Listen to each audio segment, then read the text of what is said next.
이 코로나19에 감염됐다가 항체가 생기면은 8달 정도 존속한다라는 새로운 연구 결과가 이탈리아 국립고등보건연구소에 의해 발표가 됐습니다. 또 코로나19 감염 이후에 일주일 안에 항체가 형성되지 않을 경우에는 중증으로 발전할 가능성이 높다라는 것도 발견했다고 같은 연구팀은 전하고 있습니다. 최근 계속되는 연방정부의 경기 부양책과 이로 인한 인플레이션 우려 속에 월스트리트의 큰 손들이 주식시장 버블 붕괴 가능성, 달러 가치 하락 등을 경고하고 나섰습니다. 연방준비제도는 매파와 비둘기파 모두가 현재 인플레이션이 일시적이라고 진단하고 취약한 고용 등 미국의 경제가 정상이 아니기 때문에 돈 풀기는 계속돼야 한다라고 강조했습니다. 오늘은 이러한 소식들을 전해드립니다. 주영석 국장. 안녕하십니까. 코로나19 이 바이러스 항체와 관련한 중요한 발견이 또 새롭게 나왔네요. 네, 그렇습니다. 이번에는 그 유럽에서 나온 건데요. 코로나19 환자에게서 생성된 중화항체가 8개월간 지속했다는 연구 결과입니다. 이탈리아 국립고등보건연구소 ISS가 어제 공식 발표한 내용입니다. 밀라노 산라파엘레 병원과 공동으로 유증상 환자 162명을 대상으로 연구한 결과인데요. 네. 지난 2020년 3월과 4월 그러니까 코로나19 그 팬데믹이 본격화되기 시작했던 그 초창기에 코로나19에 감염돼서 이 산라파엘레 병원 응급실을 찾은 유증상자 162명이 대상이 되겠습니다. 네. 그래서 그 코로나19 면역 그 지속 기간과 관련한 연구를 진행했고요. 그 네. 결과 전했는데 거기서 이제 중화항체에 대한 성과를 얻었다. 그러니까 중화항체가 생기게 되면 그게 8개월, 최소한 8개월은 지속된다. 네. 이런 게 결과를 얻어냈다는 건데 네. 중화항체라는 것은 체내에 침입한 항원에 대응해서 그 림프 조직에서 형성되는 항체 중에 하나가 되겠습니다. 그래서 이 항원을 공격해서 항원의 운동성을 약화시키거나 아예 독성을 중화시키는 이제 작용을 하는 항체를 의미하고요. 이런 그 중화항체가 작용하는 것은 몸 안에 들어오는 뭐 바이러스라든가 박테리아 미생물 독소 등에 대해서 후천적으로 면역계에서 면역이 반응하는 것이다. 이렇게 보시면 될 것 같습니다. 근데 그런 것이 이번 코로나19 바이러스를 대상으로 해서도 네, 나타났다. 네. 이렇게 보시면 되겠습니다. 네, 구체적으로 연구가 어떻게 진행이 된 거예요? 네, 이번 이탈리아 팀 그 연구 결과에 따르면 전체 환자 162명 중에 그러니까 코로나19에 감염되고 나서 증상이 나타난 162명 중에서 79%에서 중화항체가 형성됐다고 합니다. 한 80% 정도가 형성이 됐고요. 바이러스 감염에 따른 최초 증상 발현 2주 이내에 중화항체가 형성된 것으로 나타났습니다. 네. 그러니까 중화항체라는 게 형성이 되려고 그러면 감염되고 나서 초창기에 바로 형성이 돼야 된다. 이런 얘기고요. 중화항체가 일단 형성이 된 환자들의 경우에는 시간이 가면서 감소했지만 대부분 그래도 한 8개월 정도까지는 지속이 되더라.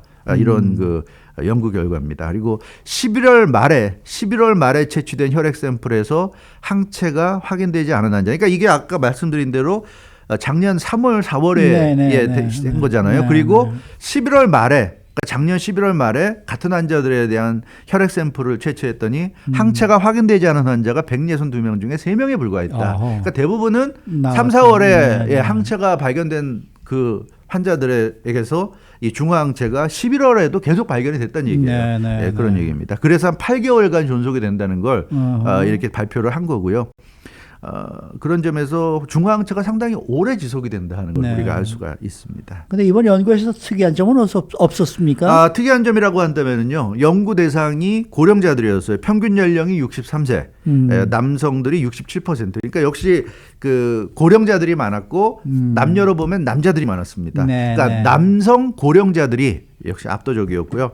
전체 57%가 고혈압이나 당뇨 등과 같은 질병을 가진 사람들이었습니다. 그런데 이번 그 이탈리아 팀의 연구 결과를 보면 항체가 지속하는, 그러니까 항체 지속성은 환자 연령이나 다른 질병 유무와는 관계가 없다는 그런 결론이었어요. 그렇기 때문에 뭐 나이가 많더라도 또 기저질환이 있더라도 항체가 생기지 않는다거나 그런 건 아니라는 얘기입니다.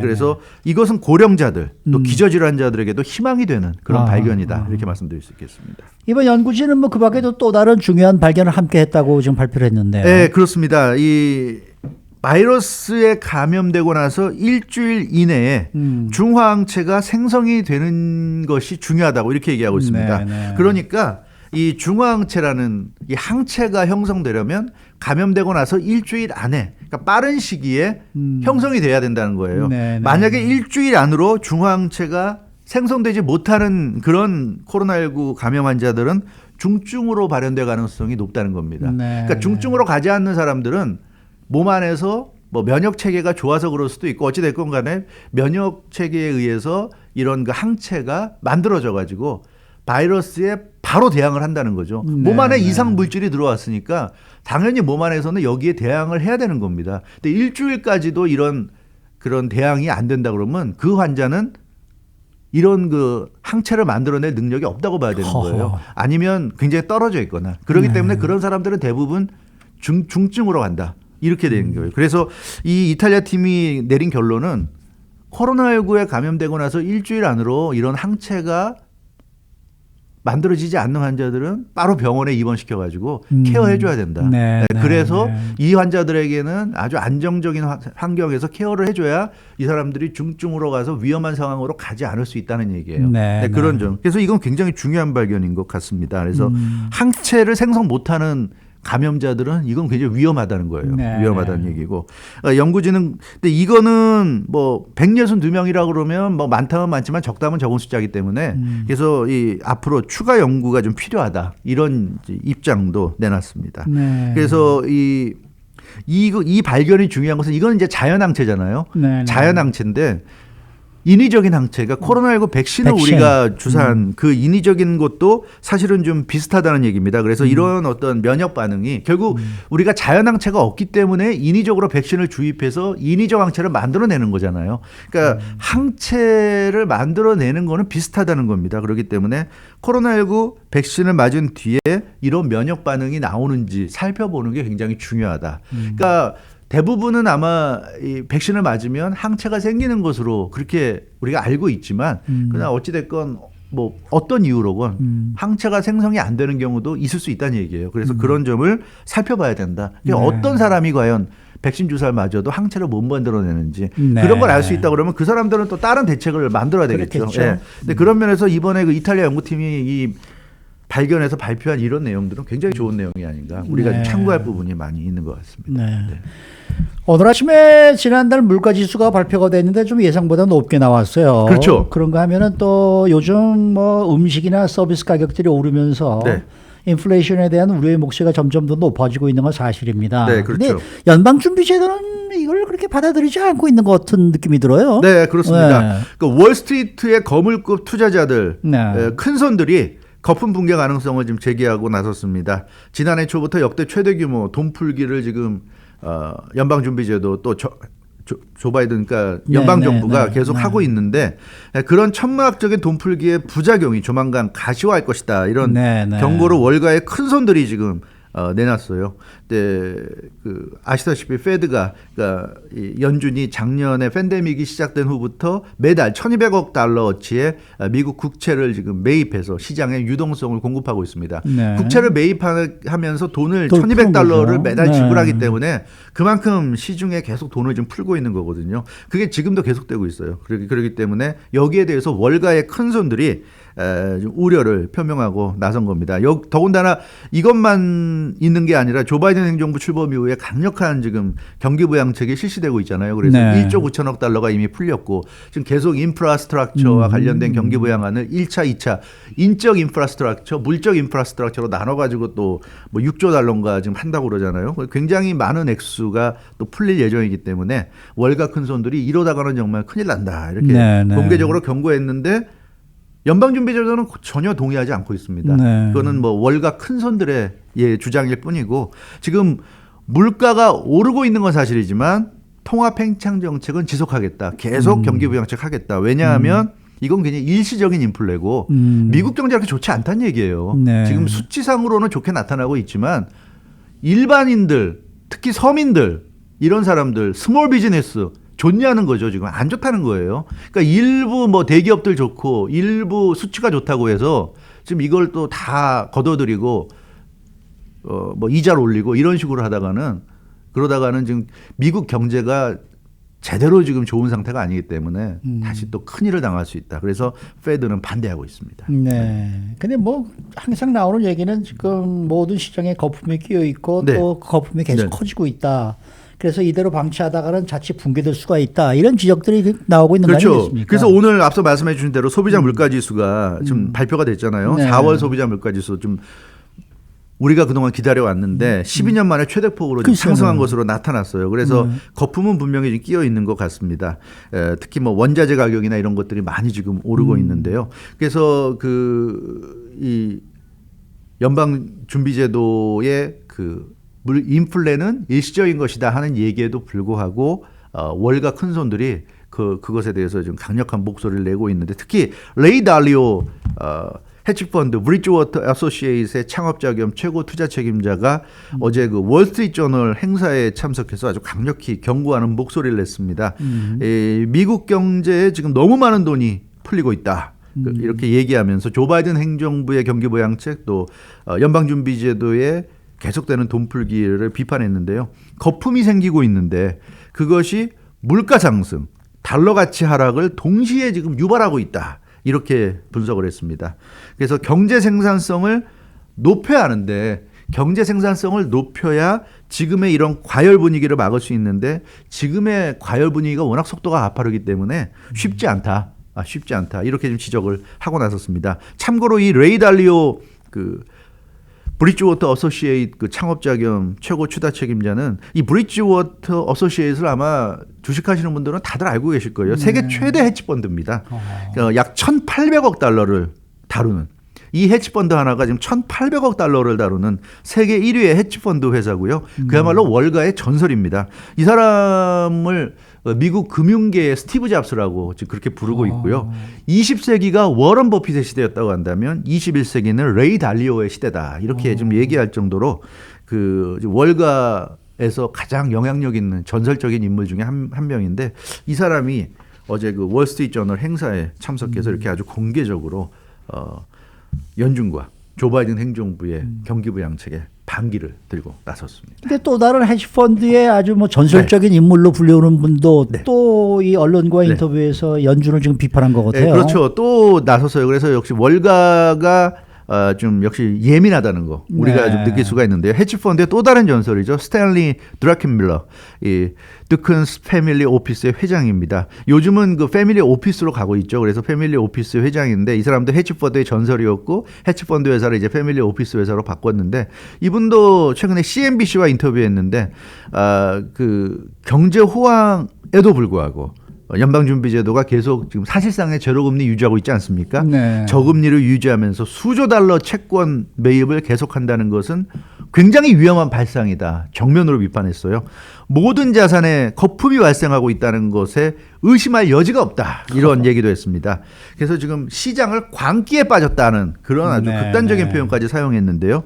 이 광기에 빠진 시장에 거품이 폭발할 수 있다는 그런 경고까지 했습니다. 그러니까 통화정책과 재정정책이 요즘처럼 실물 경제와 엇박자를 내는 사례를 역사상 찾아볼 수 없었다. 이렇게 지적했는데 예전 같으면 연준이 물가가 오르고 그러면 당연히 기준금리 인상하고 테이퍼링해서 시중에 풀린 돈 걷어들이고 뭐 이런 정책을 피고 그러다가 경제가 안 좋아지고 경기가 침체가 되면 다시 시중에 돈을 풀고 금리를 내리고 뭐 이런 그 정책을 계속 펼쳐왔는데 지금은 계속 그 저금리를 몇 년째 계속하고 있고 돈 푸는 것도 계속 지금 하고 있고요.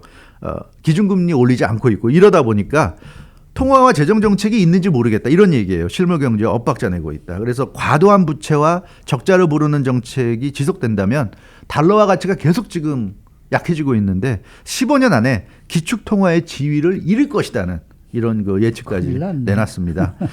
이 스탠리 드러켄밀러는 또 더군다나 또 굉장히 유명한 분이죠. 30년간 연평균 30.4%의 수익률을 올렸습니다. 헤지펀드 운영하면서.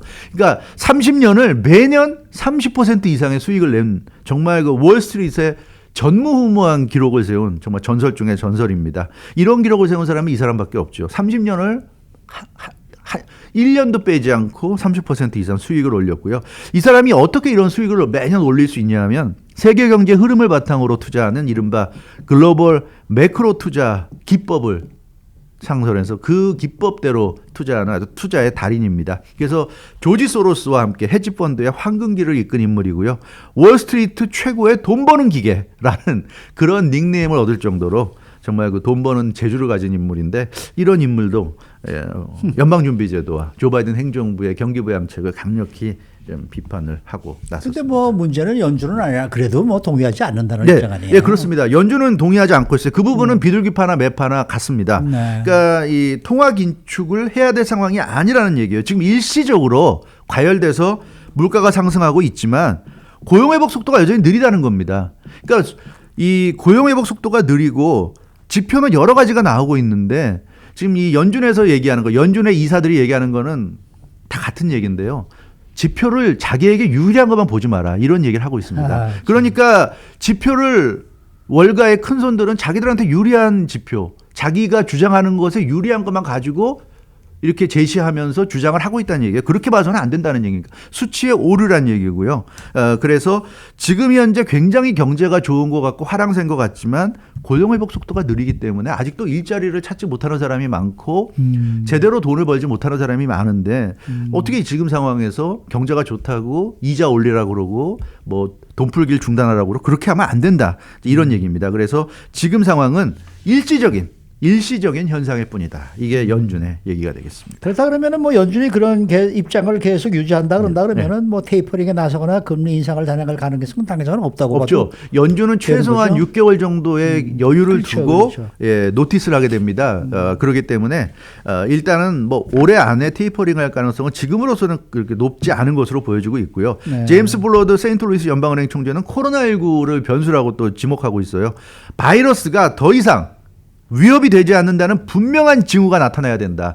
지금은 모든 게 좋아 보이지만 분명하게 우리가 단정할 수 있을 정도는 아니란 얘기예요. 그래서 바이러스 위협이 사라질 때까지는 경기부양 정책을 이어가야 한다고 얘기하고 있고요. 테이퍼링도 지금으로서는 테이퍼링 논의하는 거, 그러니까 돈 풀기를 중단하는 거, 돈 풀기를 시중에 풀린 돈을 걷어들이는 걸 논의하는 건 지금으로서는 시기상조다 이렇게 얘기하고 있습니다. 그렇기 때문에 이게 지금 연준의 기조인 것 같아요. 매파인 로레타 메스터 클리브랜드 연방준비은행 총재도 같은 얘기입니다. 올해는 물가 상승률이 인플레가 2%를 넘어갈 것으로 보이지만 내년 되면 다시 떨어질 거다. 왜냐하면 미국 경제가 기본적으로 지금 그렇게 좋은 상태가 아니다. 이렇게 얘기하고 있습니다. 그래서 경제 지표가 전체적으로 전부 다 지금보다 더 좋아져야 정책 기조를 바꿀 수 있다는 거기 때문에 우리가 좀 두고 봐야 될 것 같아요. 뭐 우리가 그저 쫓아가는 수밖에 없죠. 없을 것 같은데 어떤 예측이 맞는지는 네. 조금 더 두고 봐야 될 것 같습니다. 네, 수고 많으셨습니다. 주영석 국장이었습니다.